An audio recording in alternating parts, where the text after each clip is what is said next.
So what is fractional ownership? Well, let's try and explain some of the myths and the comparisons between that and timeshare. And it's really the words that are written in the sentence. Timeshare is exactly that. You are sharing time. You don't own part of the asset or the freehold or the deed or the title. Fractional ownership is exactly what it says. You own part of the freehold title of the property or the asset that you're buying into. In simple terms, why should somebody invest a large part of their available capital or borrow a large part of their capital to purchase a property that they can only use a fraction of any year?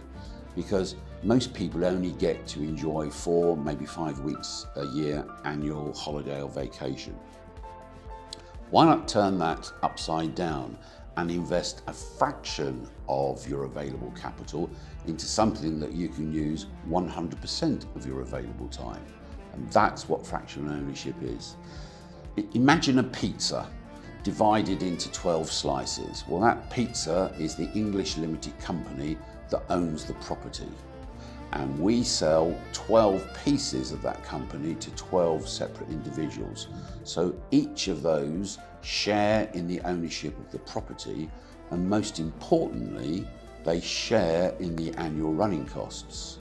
So when you buy a property and own it 100%, you've invested a huge amount of money in the initial purchase, and then you have to budget for paying all of the annual running costs.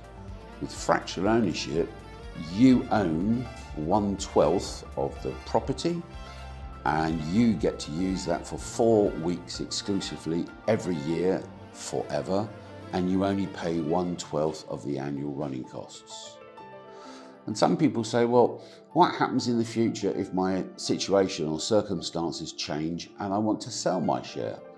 Well, you are at liberty to sell your share at any time in the future to anybody you wish for whatever price you wish, with one caveat or condition is that it must be offered to the other shareholders first, and they have 28 days to accept or reject your offer of sale. Thereafter, we will be delighted to help you sell the share, because we only have 12 available in the property, and more often we have more than 12 people wanting to buy. So there is in the background a waiting list of people waiting for the opportunity to buy a share should it ever come up for sale.